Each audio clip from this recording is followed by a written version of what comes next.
ఒకటి ఉందమ్మా. రామాయణంలో, వాల్మీకి రామాయణంలో ఒక ఉదాహరణ ఉంది. ఏమిటంటే రావణుడు నవగ్రహాలకు పండించి బోర్లు వేసి దాని మీద నడుచుకుంటూ పోయి సింహాసనం ఎందుకు కూర్చునేవాడు. అది అంటే నా దగ్గర ఇంత శక్తి ఉంది, ప్రపంచమంతా ఏలేను, బ్రహ్మవిష్ణు శివాత్మకులు నన్ను నా ధాటికి దాటిపోయారు కనుక నేనే అంత అనేటువంటి భావంలో వారిని ప్రవేశింపజేసి, ఎందుకు అది పతనానికే, కానీ అప్పుడు మాత్రం ప్రవేశించింది. దానికోసం వాడు ఏం చేశాడంటే వీళ్ళ 9 గ్రహాలు కదా పీడించేటి అని బోర్లేసి వాటి మీద నడుచుకుంటూ పోయాడు. సింహాసనం ఎక్కేవాడు. ఇలా కొన్ని రోజుల తర్వాత నారద మహర్షి ఆలోచించి ఒక ఉపాయం చేశాడు. ఏమిటి, వీడు రోజుకు ఎక్కుతున్నారు. అతి ఎక్కడం అంటే, అతి ఎదగడం అంటే పడవ కొరకే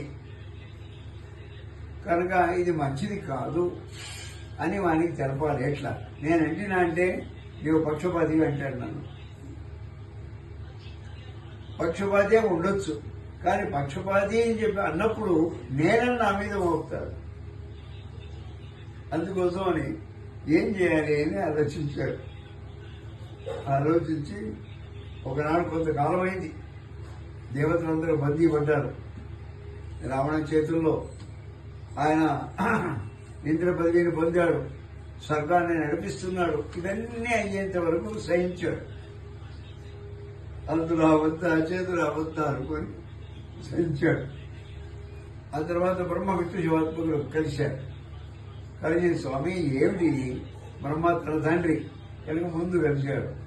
అరే ఇది సమయం రా, అది నడవాలి, మనం అందరూ కూడా వంగారు రా అన్నాడు ఆయన. ఆ తర్వాత విష్ణు దగ్గర పోయాడు. విష్ణు దగ్గర అయ్యా ఆయన కూడా అంతే చెప్పాడు, ఇది సమయం కాదు, కొంచెం ఓర్పు పరచాలి. ఆ తర్వాత హరిహరుడు శీఘ్ర కోపిష్టి అనుకున్నాడు, కానీ వాడు రాడు, వాడు చాలా శాంతుడు. అక్కడ పోయాడు. పోయి స్వామి ఇదేమిటి అన్నాడు. ఏమిటి నీవనేది ఏమి లేదు, రావణుడు నా భక్తుడు రా. మీ భక్తులు అయితే ఈ కైలాసాన్ని మీకు కూడా అది పులి జన్మం కూడా లేకుండా చేశాడు కదా, మరి దానికి అయ్యా భక్తుడు ఏం చేస్తే కూడా సహించాడు. ఇంకా వాడు కౌపీలో ఉంచాడు కదా, అది కూడా తీసుకొచ్చి నేను ఒప్పుకుంటాను. ఎందుకు వాడు భక్తుడు కనుక. అంటే దీని అంతరార్థం ఏమిటి,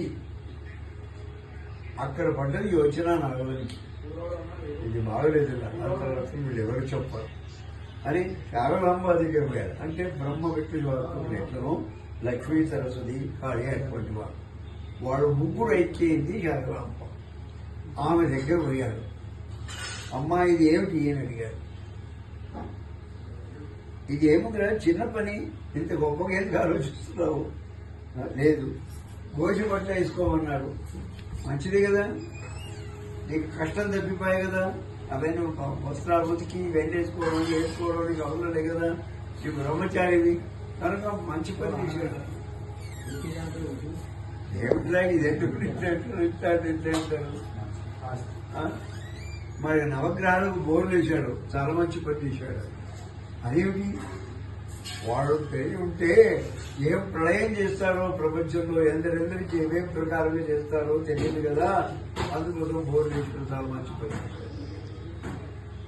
అన్నిటికీ ఇదే అంటున్నాడు. ఇది ఏమిటి అర్థం కాలేదు.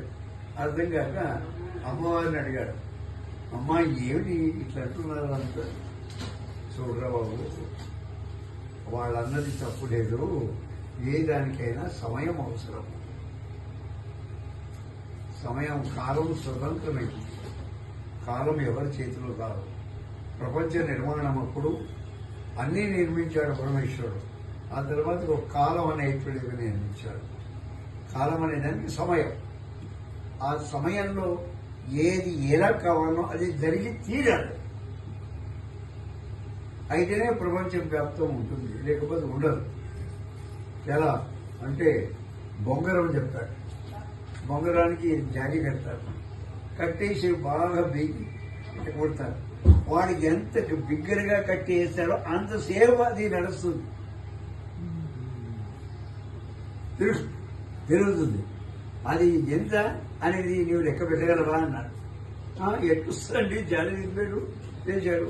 అదేరా వాడు గట్టిగా దింపడానికి ఎంత సమయం పట్టింది, వాడు వేసినది ఎంత సమయం పట్టింది, అది తెలియడానికి ఎంత ఇదే కులం అండి, ఈ కులం ఎడకే తెస్తాము అంటే తెస్తామన్నారు. అది ఎంతసేపు నడుస్తుంది అనేటువంటి దృష్టి దాని మీద నువ్వు పెట్టావంటే అది వాడు ఎన్నిసార్లు చుట్టాడు, ఎలా వేసాడని తెలుస్తుందా. నాకు అర్థం కాలేదన్నారు నాలో. కాకపోతే పోనీ చూడు నీకు కావలిస్తే అని బొంగరం ఆడించాడు. బొంగరం ఆడించి చూపించాడు. బాగా నీడ తడిపి అది మాంజా బాగా కట్టాడు. కట్టి దాన్ని తీసి తిప్పాడు. ఎంతసేపు అయింది అన్నాడు. మళ్ళీ మర్చాను అన్నాడు. ఏమిటి ఇప్పుడు ఎంతసేపు చుట్టానో నమ్మకం లేదు, చుట్టాను మాత్రం కట్టాను. ఇదే చూడు, నీవే చుట్టావు, నీవే కట్టావు, నీవే వేసావు, నీకే తెలియదు. అవునా లేదా?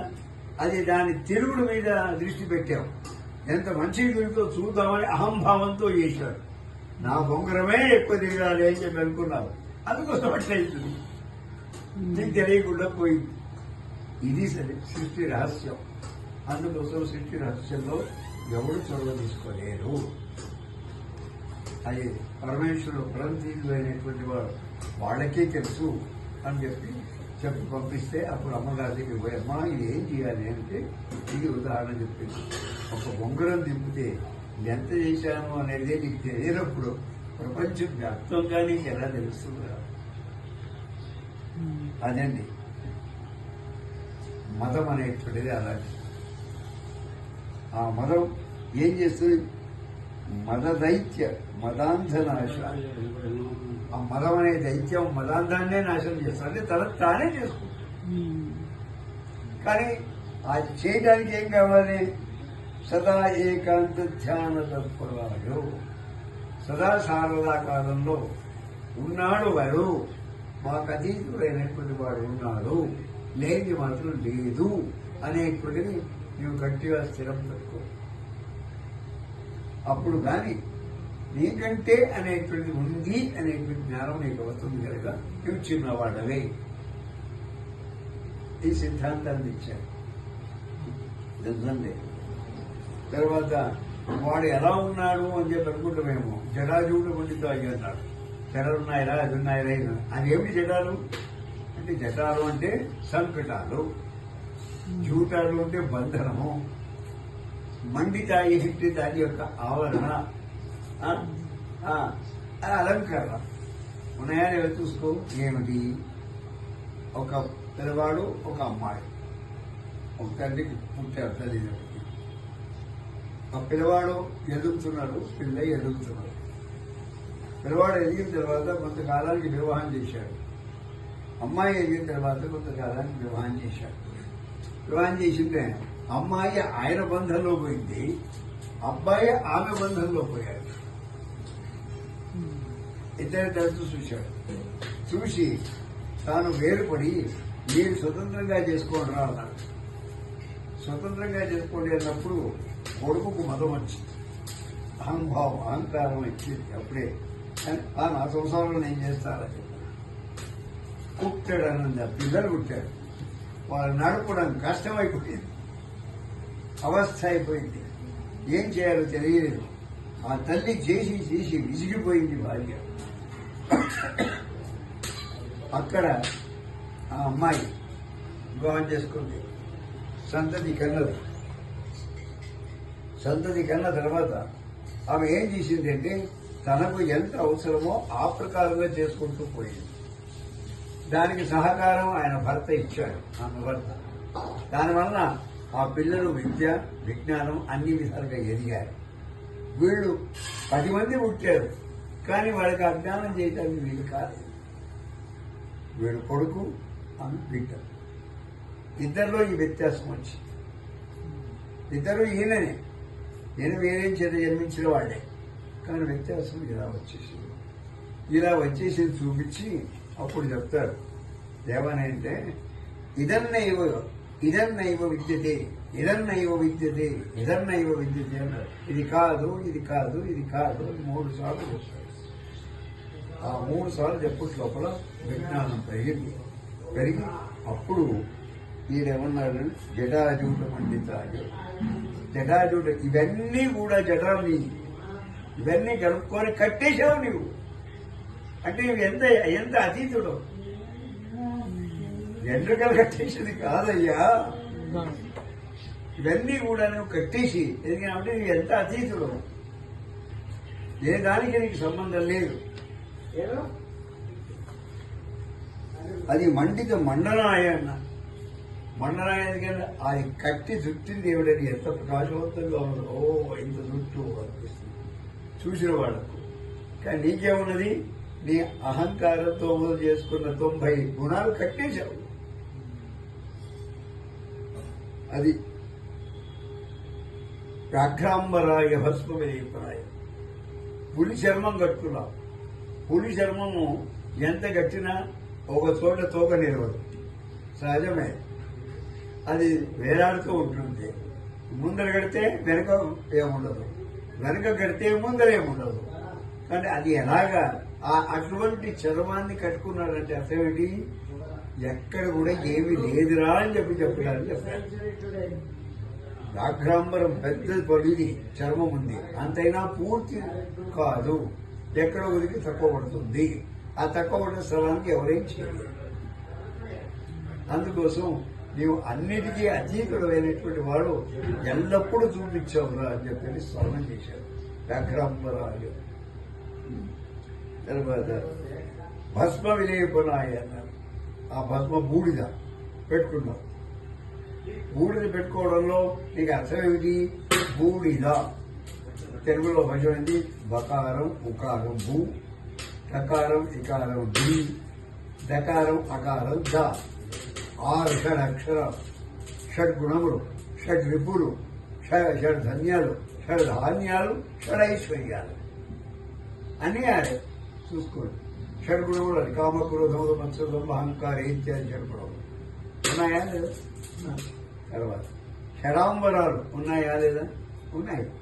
ఉండటానికి ఇల్లు, మరవడానికి సరిది, తినడానికి సుఖం, పెరగడానికి పిల్లలు ఉన్నాయా లేదా చూసుకోండి. మరి అది షడ్గుణాలు. షడ్గుణాలు ఉన్నాయి. అహంకారం అయితే షడ్గుణాలు, షడ్భావాలు, షడ్రుచులు. ఆ షడ్రుచులు ఎలా, తీపి, ఉప్పు, కారము, ఆ తర్వాత దానికి మరప, తర్వాత నిస్సారం అంటే అహిత్యం కరికరాలు. ఇవి షడ్ 6. ఇవి 6 ఉన్నాయా లేదా? నీకేది నాలుక మీద అది కోసం నాలుక కొనకే రుచి, కానీ నాలుక పై రుచిలో పోతే ఏమీ లేదు.